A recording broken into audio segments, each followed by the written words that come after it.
She tried to push me out of the home I built with my own 2 hands. She said it in that cool, sugary voice people use when they serve poison in a crystal glass.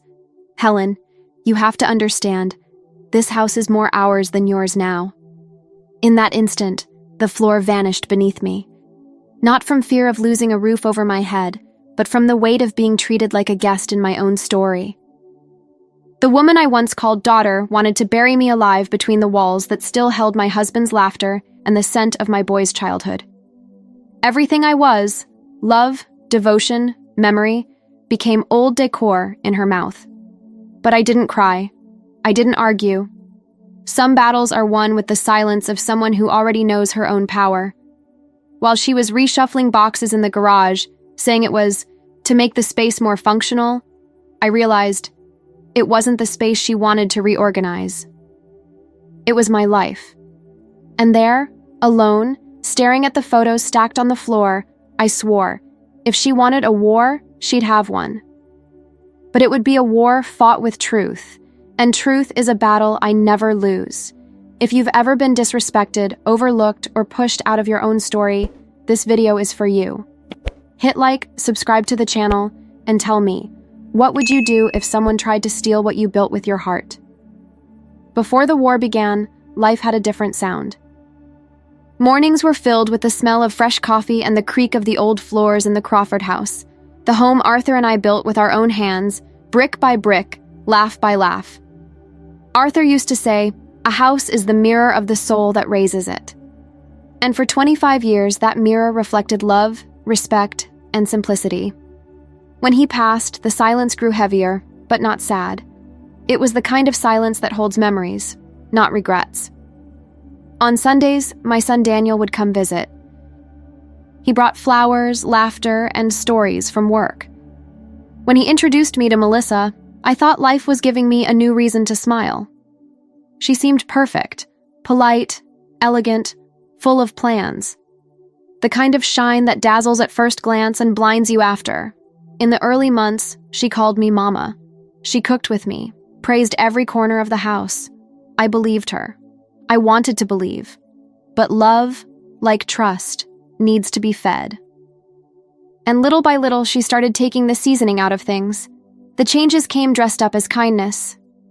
"Helen, this couch is pretty, but a more modern one would look better. These old photos, maybe we should put them away so it doesn't feel like a museum." And Daniel, always too good, would smile and say, "She's only trying to help, Mom." But every help erased a piece of the story. First, Arthur's scent on his armchair. Then, the flowers he planted. And finally, the sound of my own name spoken with tenderness. It took me a while to realize that what she called modernizing was really replacing. And when someone tries to replace who you are, love becomes a memory of a time when you were still seen. It all started with the sound of packing tape.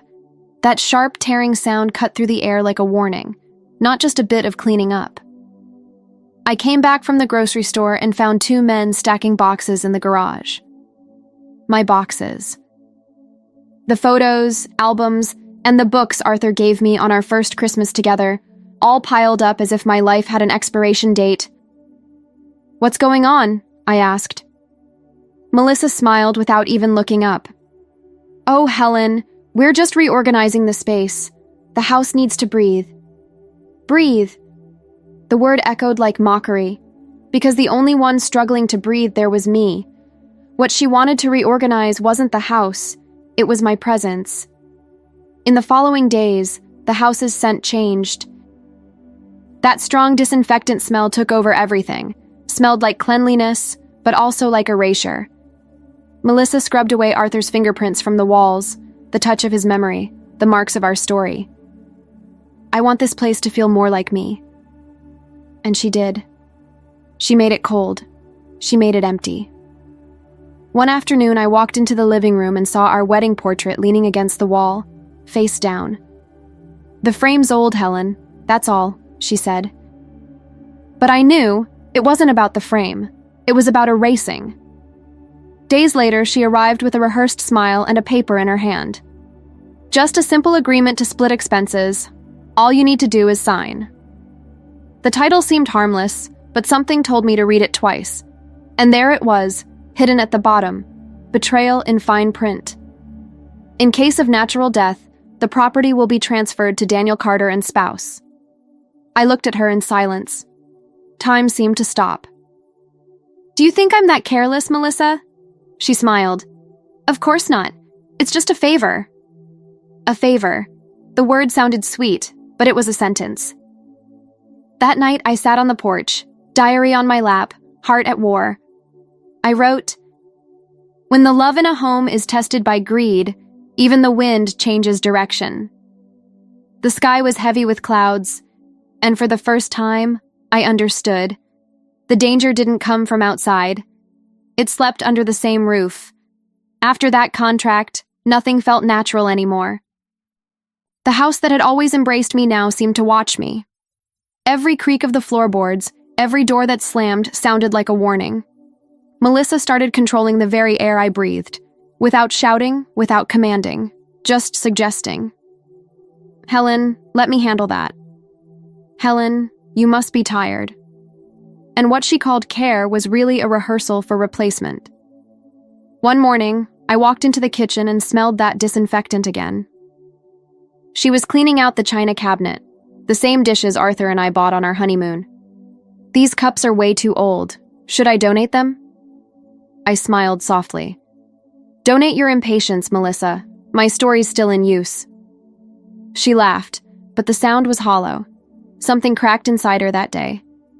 The laugh of someone celebrating a victory they don't realize they've already lost. The days grew heavier.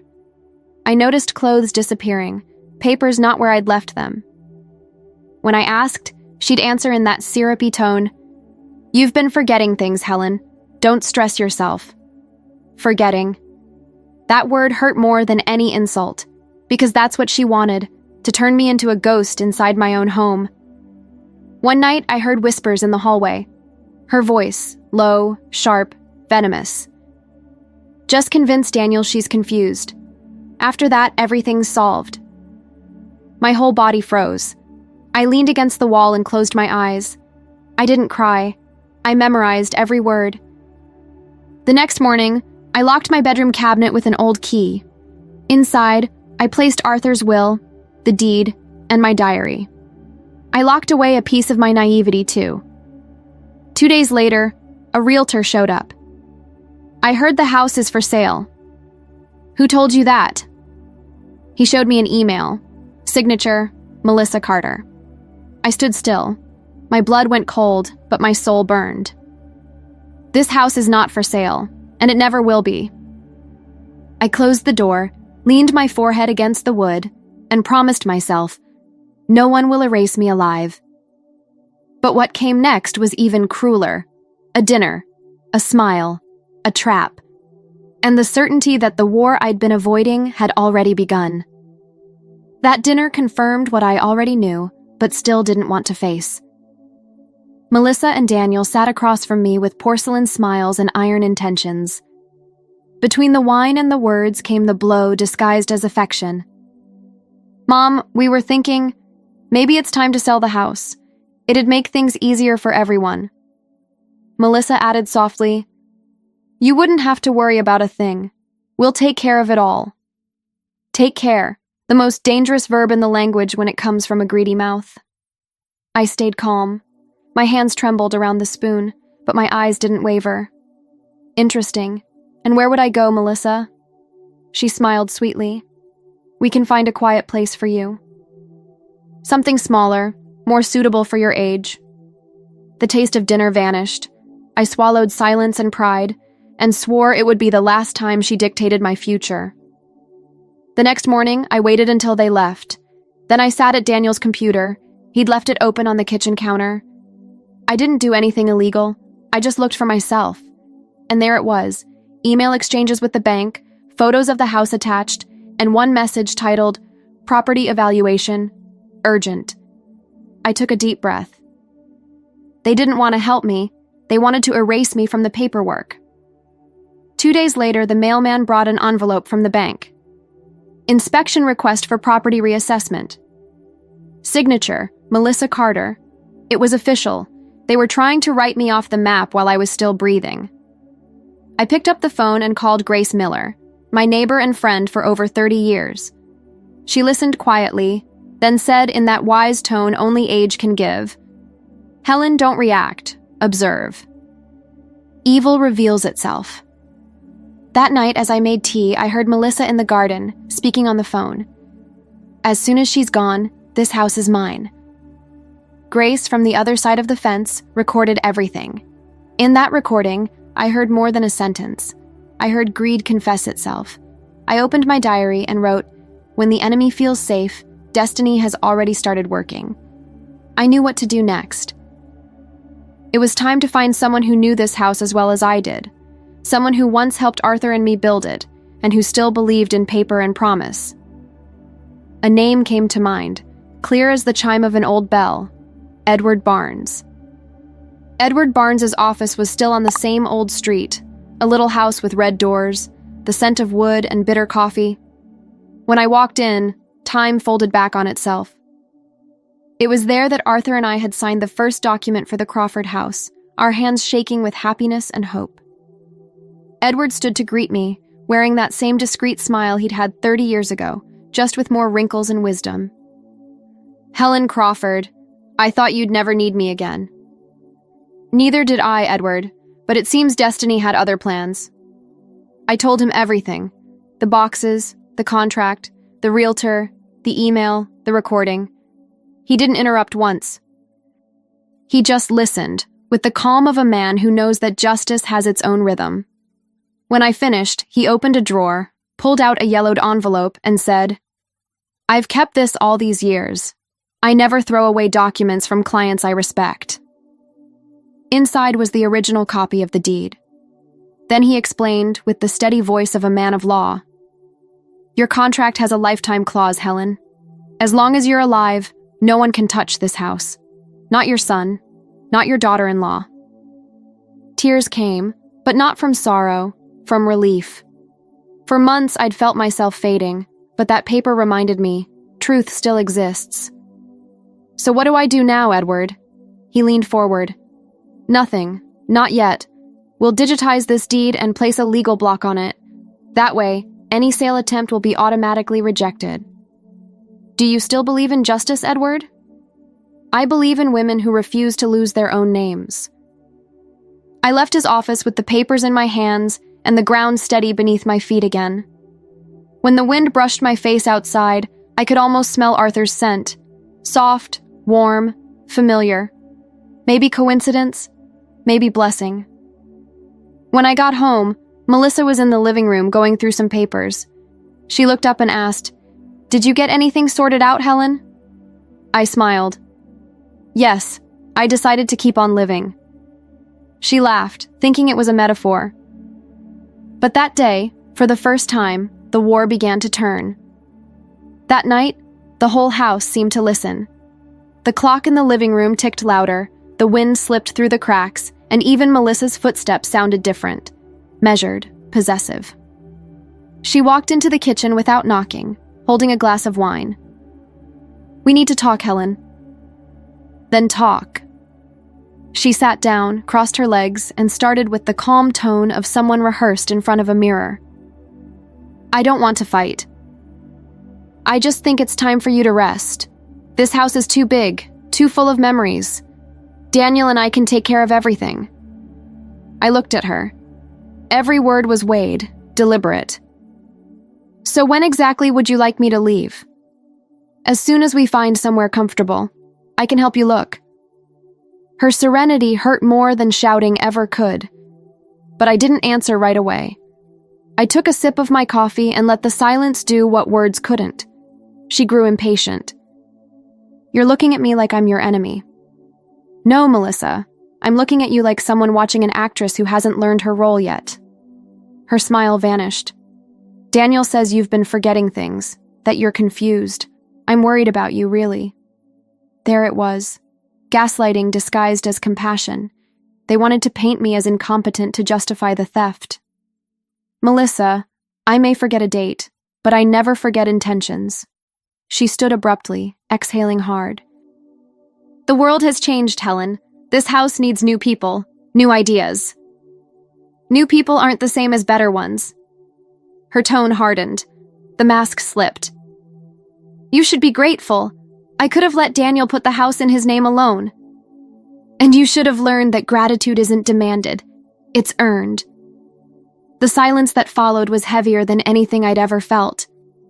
She slammed the glass on the table, red wine spilling like blood across the wood.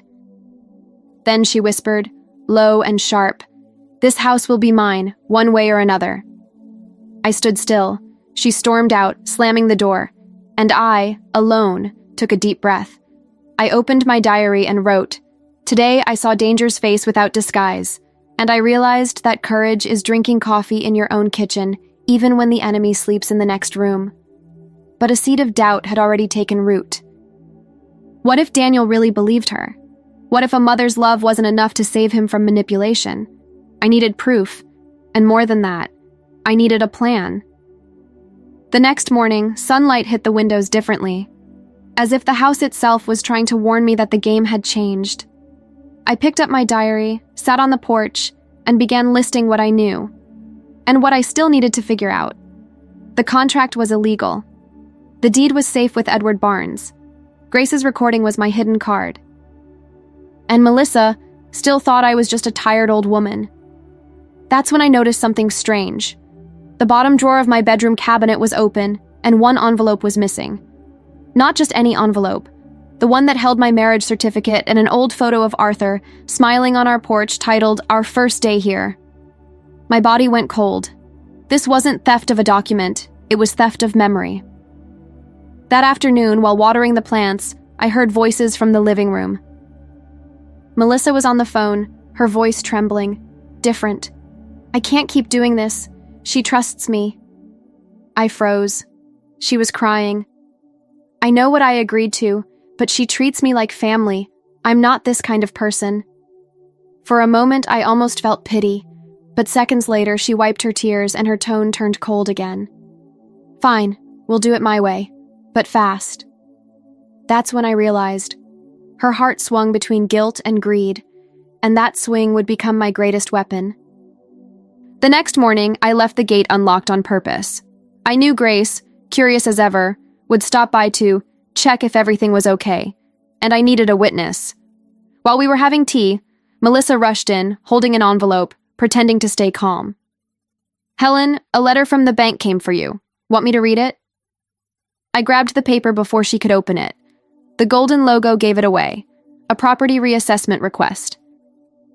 I looked her in the eye and asked, "Do you really think love fits into a form, Melissa?"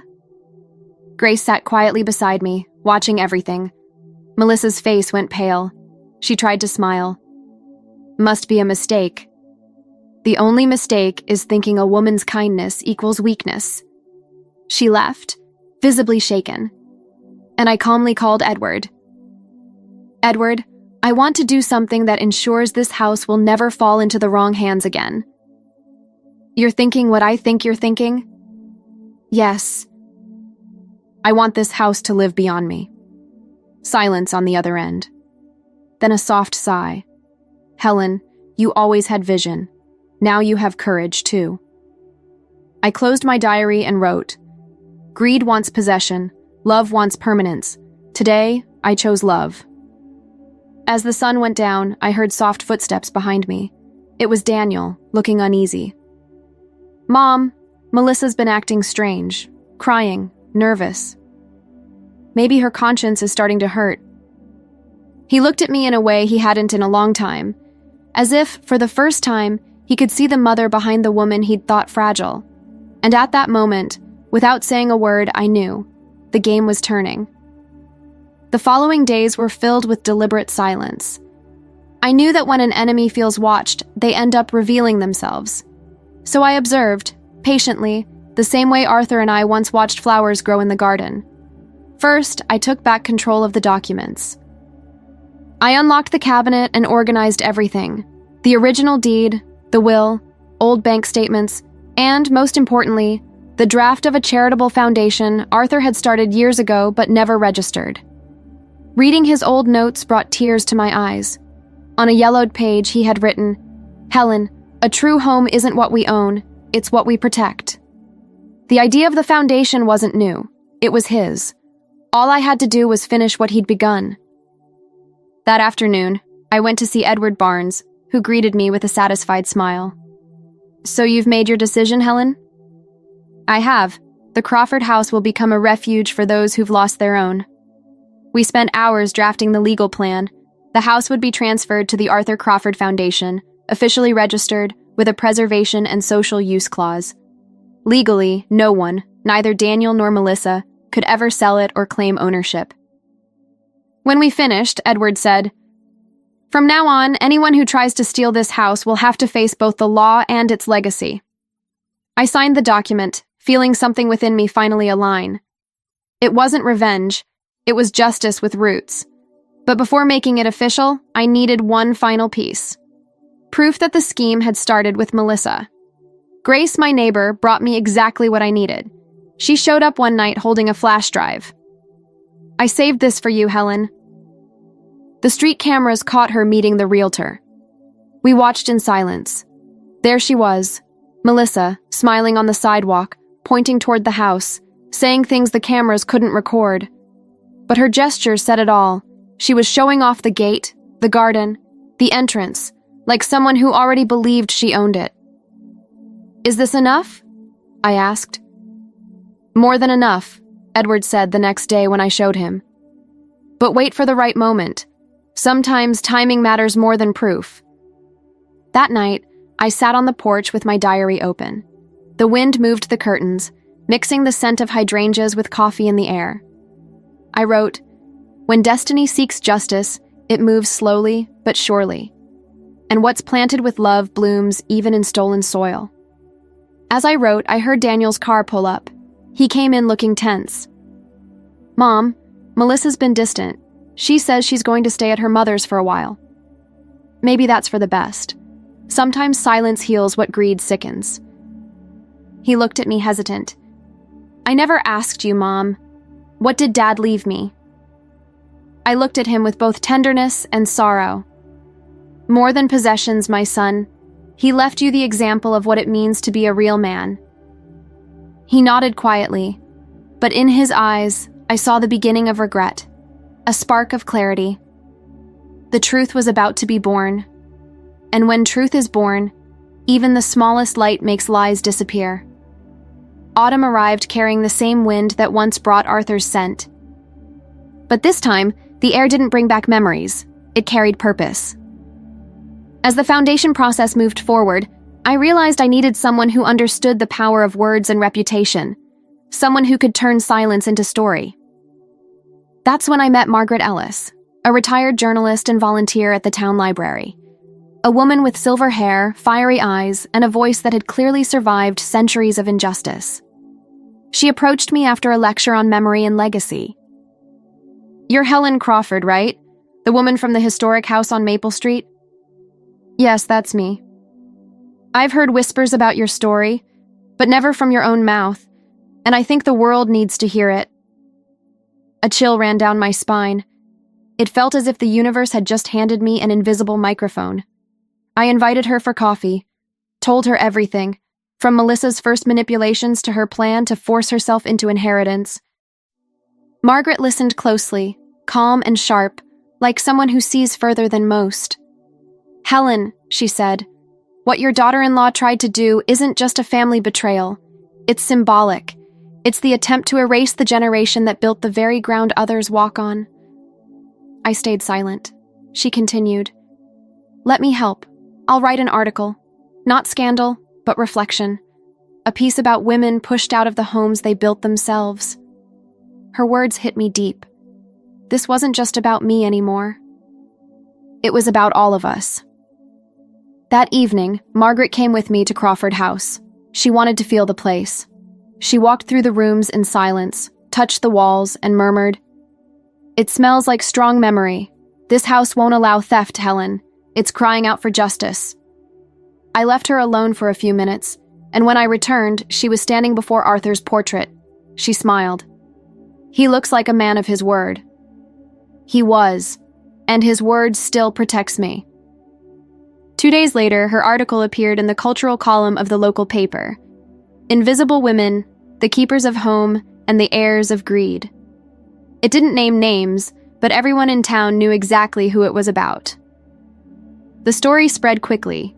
Messages began pouring in. Women I'd never met sharing their own experiences of disrespect and erasure. And for the first time, I realized that what they tried to steal from me was bigger than a house. It was my voice. That afternoon, Daniel showed up. "Mom, what's going on in the paper? Are they talking about us?" I took a deep breath. "They're talking about the truth, son, and sometimes truth hurts before it heals." He sat down, hands trembling. "Melissa lost it. She says you'll regret this, that the article was a provocation.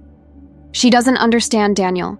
I don't want her war. I want her ending, the end of the lie." His expression changed.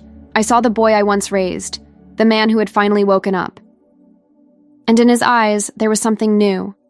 Respect. That night, Margaret called me. "Get ready, Helen. The town will talk, but the silence inside your house is about to end." And it did, because the very next day, Melissa came back. And with her, the confrontation Destiny had been saving for last. She returned the next day. No warning, no knocking.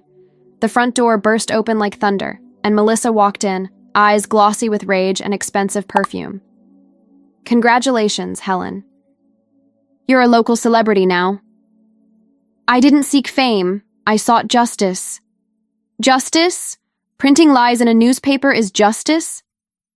"Nothing printed was a lie. But if it hurt, maybe that's because the truth found the right address." She threw her purse onto the couch and began pacing like a cornered animal. "You've ruined my image, Daniel's reputation, everything." "No, Melissa. You did that. I just turned on the light." She came so close I could smell the wine on her breath. "You know what irritates me most about you, Helen? That calmness, that saintly look. You think the world owes you something, but you're just a stubborn old woman clinging to a dead past." I felt my blood heat, but I breathed instead of shouting. "The dead past is the only thing that still looks back at you in the mirror." She laughed, a sharp, cruel sound. "You think this foundation will save you? That it'll live forever?" "I don't want to live forever, Melissa. I just want to die knowing that those who come after me will live with dignity." The silence that followed was knife-edged. Her eyes darted around, looking for something to destroy. Then she saw Arthur's portrait by the fireplace. "Still haven't thrown this museum piece out? He's the reason you'll never win." She took a step forward, grabbed the frame, and before I could stop her, the glass shattered on the floor. The sound echoed through the room like a verdict. For a moment, everything stopped. Air, time, heartbeat. She was breathing hard. I was calm. I knelt down, picked up the shards one by one, and when I was done, I looked at her. "You just broke the last thing still protecting you." She frowned. "What are you talking about?" "Mercy!" Just then, the gate opened. Daniel walked in, face pale, eyes wide. "Melissa, what did you do?" She tried to speak, but he cut her off. "I saw the video, the recording. You lied to me." "You tried to sell my mother's house." Grace, my neighbor, was right behind him, holding her phone, playing the recording aloud. Melissa's voice filled the room. "As soon as she's gone, this house is mine." Melissa's face crumbled. She tried to explain, but no words came. Guilt was heavier than any punishment.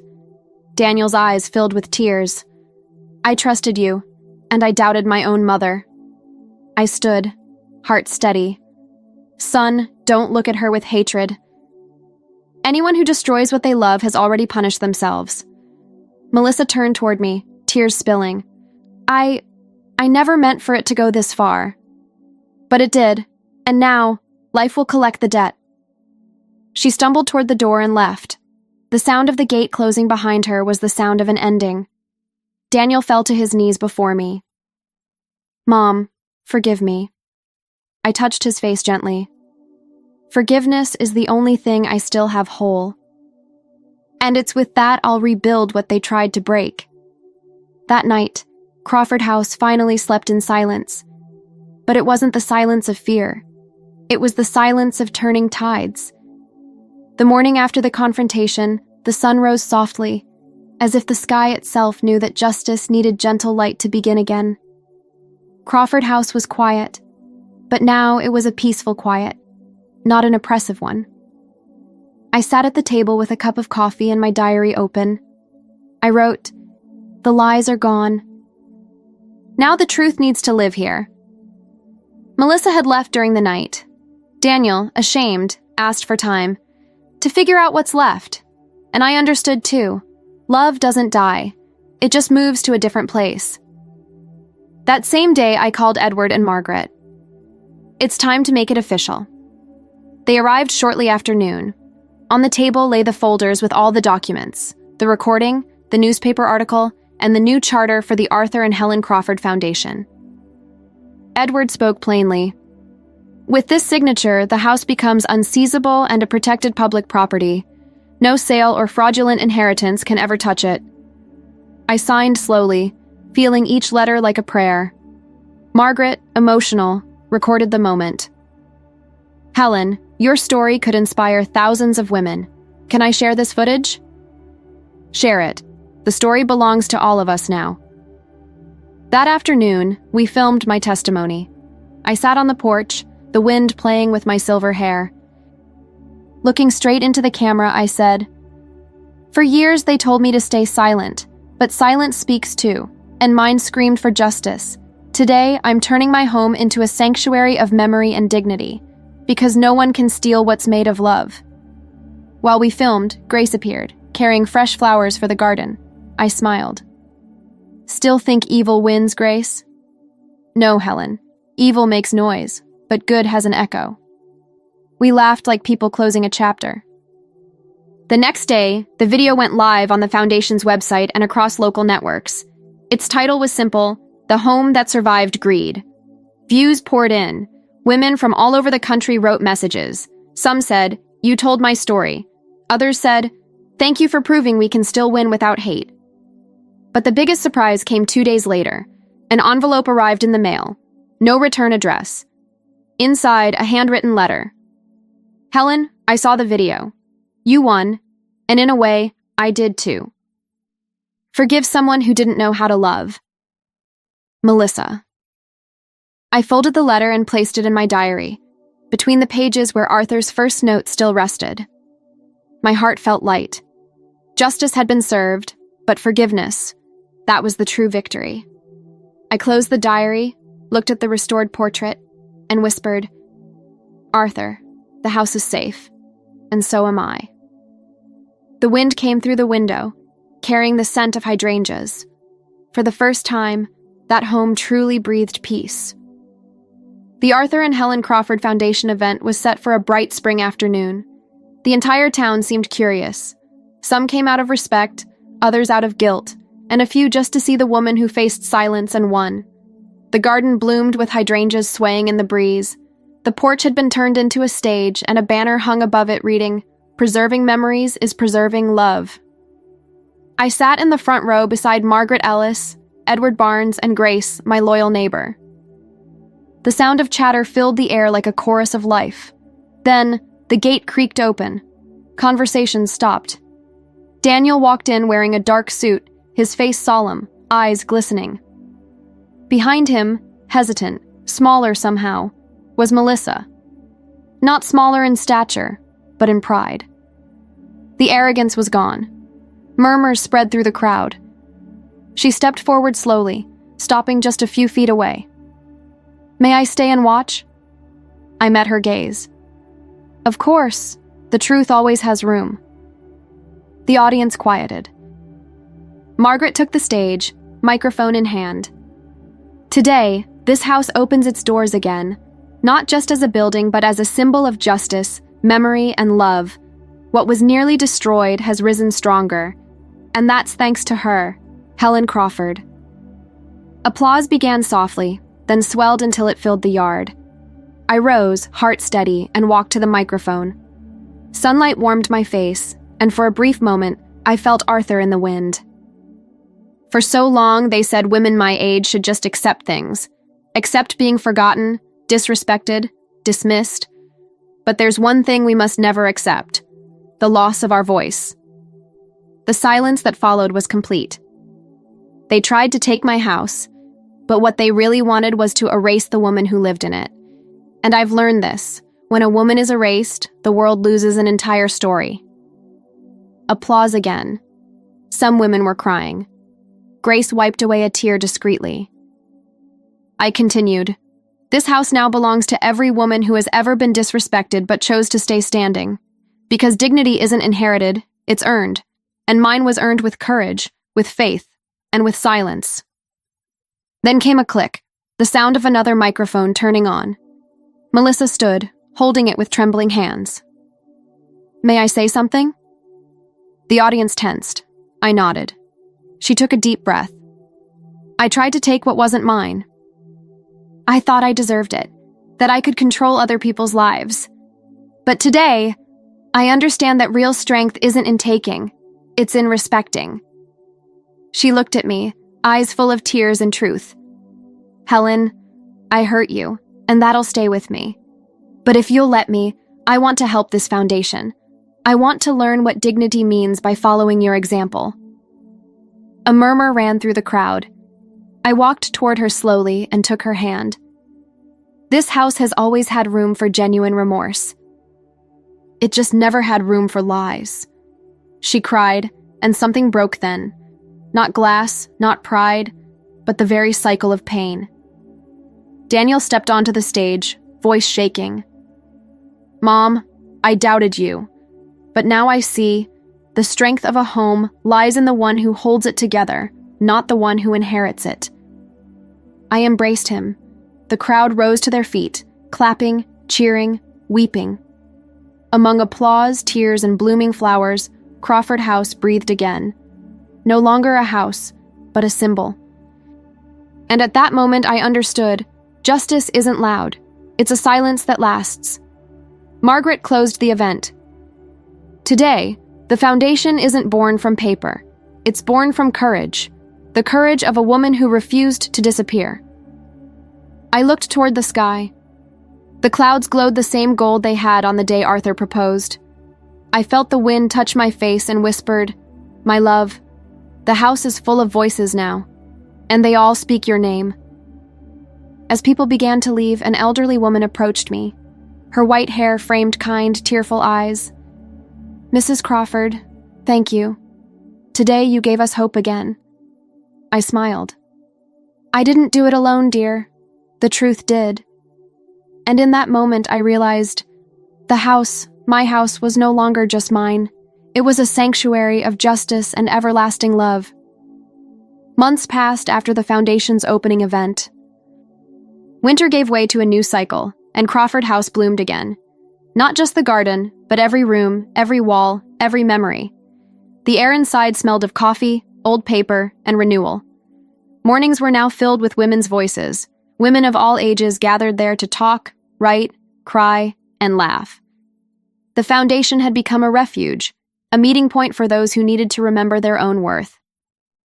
In the main hall hung a new portrait, Arthur and me, smiling, with a phrase beneath it, Love builds, truth preserves.